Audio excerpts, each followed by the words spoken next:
le cortège présidentiel fait son entrée ici à la cité de l'Union africaine. Donc c'est dire que le président Mohamed Abdoulaye Mohamed ne va pas tarder d'arriver ici. Aujourd'hui âgé de 59 ans, il a été élu à la tête de son pays le 8 février 2017 et c'est un vote au suffrage universel indirect selon la constitution de la République de Somalie. Et c'est pour la deuxième fois qu'il briguait à la magistrature suprême après la première tentative qui n'a pas abouti en 2012. Et une année après, le président Mohamed Abdoulaye Mohamed est confronté à une motion de censure qui a été déposée par 92 de 275 députés de son Parlement. C'est à la date du 10 octobre 2018, soit un peu plus d'une année seulement après son arrivée à la magistrature suprême. Et le Parlement de son pays l'accusait d'avoir signé des accords avec des pays étrangers. En fait, on voulait faire allusion ici à sa politique d'ouverture avec l'Éthiopie et l'Érythrée sur la gestion des ports et on lui reprochait également l'unification du pays avec ses voisins, l'Érythrée et l'Éthiopie. Alors, face à l'incapacité du gouvernement somalien d'organiser des élections législatives et présidentielles prévues pour 2021, donc cette année, le Parlement a pris la décision de pouvoir prolonger son mandat de quelques 12 mois, donc jusqu'en 2022. Donc son mandat a été prolongé et c'est lui du Parlement lui-même qui a pris ces décisions prolongées de 2 ans. Donc c'est autour de cette question des politiques intérieures que le débat tourne au niveau de la Somalie. Et nous pensons que le président Mohamed Abdoulaye Mohamed ne manquera pas de demander conseil au président de la République démocratique du Congo, Félix-Antoine Tshisekedi Tshilombo, en sa qualité de président de l'Union africaine. Ces pays, comme nous le disons, de la Corne de l'Afrique, dont la capitale est Mogadiscio, est peuplé de plus de 15 millions d'habitants et c'est une ancienne colonie italienne, hein, mais il y a une histoire très triste sur la colonisation que d'aucuns qualifient de dure et de brutale. L'Italie n'a fait aucun effort, c'est ce que renseignent les historiens, en tout cas dans la formation des cadres administratifs, tout comme des ingénieurs somaliens. Et donc, ce qui fait que la période post-coloniale a toujours été très, très tumultueuse dans ces pays.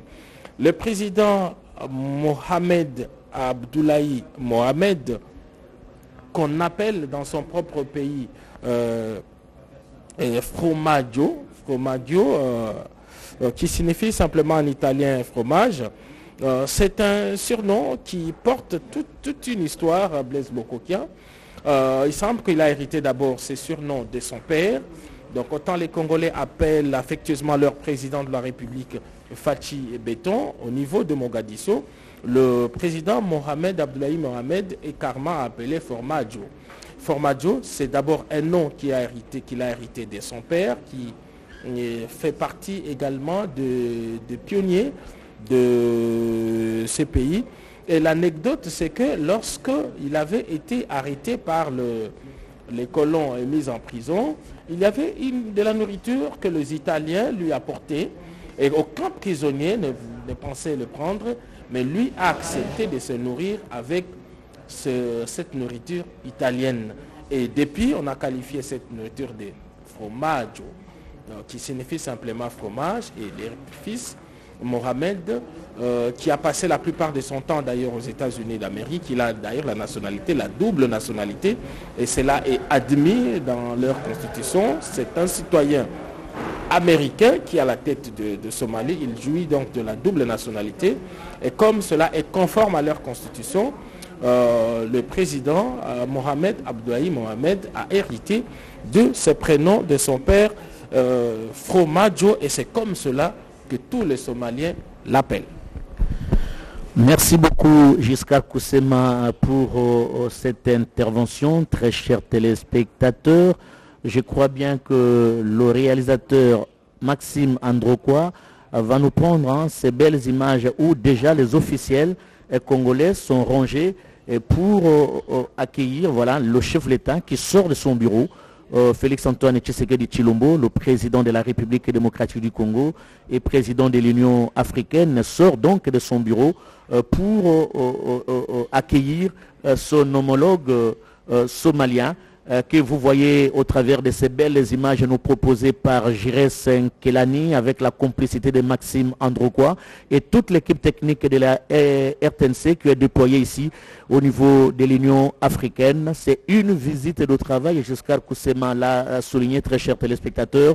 Le président somalien est arrivé hier tard la nuit ici à Kinshasa et accueilli à l'aéroport international d'Ondjili par la ministre des Affaires étrangères, Marie Nzenza, Tumbanzeza, et le voilà ici, à bord de cette Jeep 4x4, ici, au niveau de la cité de l'Union africaine. Vous aviez vu en personne le président est venu l'accueillir personnellement et il y aura un tête-à-tête entre les deux. Nous ne cesserons jamais à se le dire et nous l'avions d'ailleurs dit au début de cette intervention.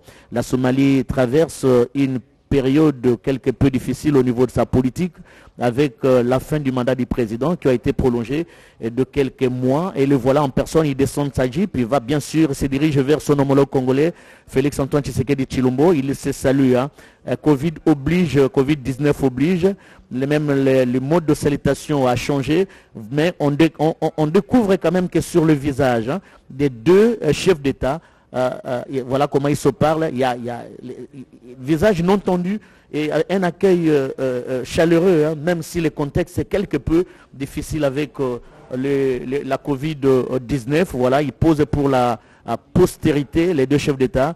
Ils vont se diriger vers les bureaux du président de la République. Très belles images, jusqu'à Koussema, des belles images des deux chefs d'État qui se dirigent vers le bureau du président de la République, Félix-Antoine Tshisekedi Tshilombo, et qui traversent le détachement des cavaliers, l'un des corps, de la sécurité présidentielle. Voilà les officiels que le président somalien est en train de saluer, un comité restreint, avec en tête le directeur de cabinet, je crois. Oui, il s'agit du directeur de cabinet, Guylaine Nyembo, et puis en face, à côté de lui, le ministre des Affaires étrangères de la République fédérale de Somalie. C'est lui qui était d'ailleurs à l'aéroport hier, ce matin à minuit, aux côtés de Marie Tumbanzeza, pour accueillir. Nous sommes bel et bien ici à la cité de l'Union africaine et les deux chefs d'État sont en train de traverser le couloir qui mène vers le bureau de travail du président de la République, Félix-Antoine Tshisekedi Tshilombo. Et d'un moment à l'autre, d'ailleurs, Jires Nkelani va nous faire entrer dans ces bureaux de travail pour voir comment les deux chefs d'État vont commencer leur entrevue. Nous rappelons à tous ceux qui nous prennent en cours que c'est à la demande de la présidence somalienne que cette visite de travail a lieu ici à Kinshasa. Le président, les deux chefs d'État vont donc s'entretenir pendant un peu plus de 2 heures sur des questions pour lesquelles la République de Somalie voudrait profiter du leadership de la présidence du chef de l'État, Félix-Antoine Tshisekedi Tshilombo, et le chef de l'État a donc accédé favorablement à cette demande.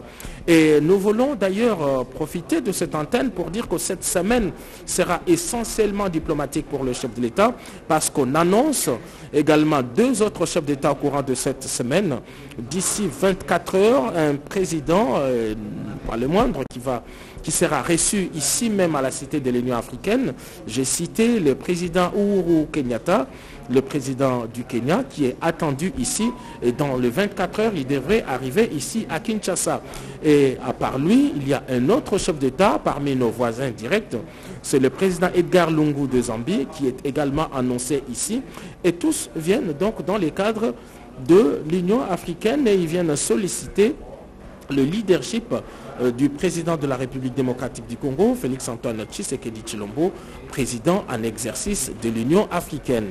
Le choix de cette cité n'est pas un fait du hasard, c'est une cité qui avait été construite en 1968 pour abriter justement le sommet de l'Union africaine. Et voilà aujourd'hui, après plus d'une décennie après, le président, le 5e de la série, le président de la République démocratique du Congo, qui reçoit ses homologues sur ces sites construits pour abriter justement des sommets de l'Union africaine. Et le tout premier qui est arrivé pour parler justement des questions essentiellement liées à l'Union africaine est le président Mohamed Abdullahi Mohamed, président de la République fédérale de Somalie. D'expérience, quand les deux parties se retrouvent dans la salle, comme nous le voyons au travers de ces images, très chers téléspectateurs, il y aura les deux parties, la partie somalienne et la partie congolaise, les délégations vont se retirer et laisser les deux chefs d'État rester seuls pour un échange. Est-ce que nous allons vivre aujourd'hui? Nous le saurons dans les heures qui suivent, mais je suis charmé par cette cordialité qu'on peut facilement retrouver dans ce tête-à-tête, dans ces échanges entre le président congolais, Félix-Antoine Tshisekedi Tshilombo, président en exercice de l'Union africaine, et le président somalien, Mohamed Abdullahi Mohamed.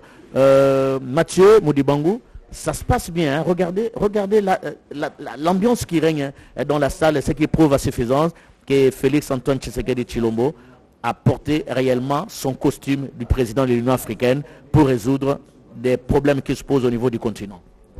Auti koyamba moninga waye mokambe kolo a Somalie bango bana babale na lokoli pinga azomi okati ya bilo ya mosala ya tata mokonzi ya ekolo Félix Antoine Tshisekedi Tshilombo ona azali koyamba sika lokwa mokambi ya lisanga ya bikolo bya mokili mwa Afrika nde ayambi tata mokonzi Mohamed Abdullahi Mohamed ona alubolamaki uto mobu kote bale zomi na sambo okati ya mpifo ya bokambi ekolo ya Somalie masolo mabango na mokambi ekolo Congo démocratique ona za kokamba lisanga na bikobe mokili mwa Afrika ezali mbele na mituna pe lisusu bosenga boike bozami okati mabele ma Somalie yango aye kokutana mokambi aza kokamba mokili mobimba mwa Afrika pambate kokamba lisanga la bikobe mokili mwa Afrika pe na biko tukubitano na bine bizwami kuna Félix Antoine Tshisekedi Tshilombo akopesa biano akopesa mabongisi maike masengeli bongo pona mokambi kolo ya Somalie kolansa mabosenga bobokutani boye bango babale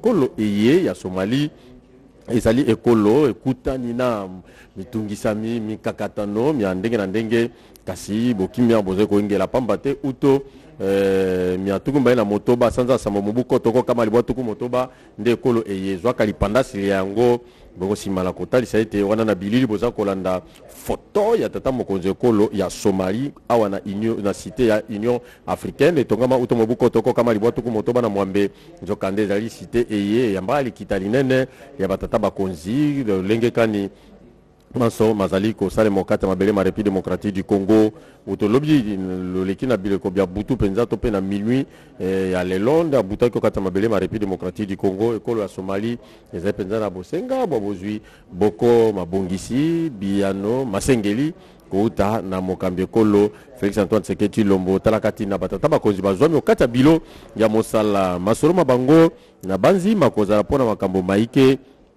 me masengeli kotalisa lolenge kani Félix Antoine Tshisekedi Tshilombo na bokambo ya lisanga la bikobe mokili mwa Afrika akopesa biano bilongo bani na bosenga bwa moninga waye mokambi ekolo ya Somalie pambate bikolo biye bizali bongo na bondeko kati ya mambi ma politique etalaka boye boye tina mosala moye mozali mbala yambo o mabele ma République démocratique du Congo ezali pona kotalisa lolenge kani misala miike misengeli mimonisa mape biano okati ekolo ya Somalie ndeko ngai Blaise Bokokia nazongisi kepaina. Merci beaucoup Mathieu Modibangu. Nous l'avions dit, très chers téléspectateurs, que les deux parties qui font mieux, les deux délégations vont quitter bien sûr la salle pour laisser les deux chefs d'État seuls, plus l'interprète. Vous avez remarqué, très chers téléspectateurs, il y a l'interprète qui est juste à côté parce que la langue officielle parlée en Somalie, c'est la Somalie. Et la langue officielle parlée en République démocratique du Congo, c'est le français. Et l'anglais vient en deuxième position en Somalie. C'est la raison pour laquelle il y a un interprète qui se trouve juste entre les deux chefs d'État pour essayer un peu de traduire ce que les présidents somaliens va dire en Somalie et ce que le président congolais va parler en français pour qu'il y ait intercompréhension, intercommunication entre ces deux chefs d'État. Très chers téléspectateurs, nous allons peut-être, je dis bien, rendre l'antenne, mais le temps de donner à Giscard Koussema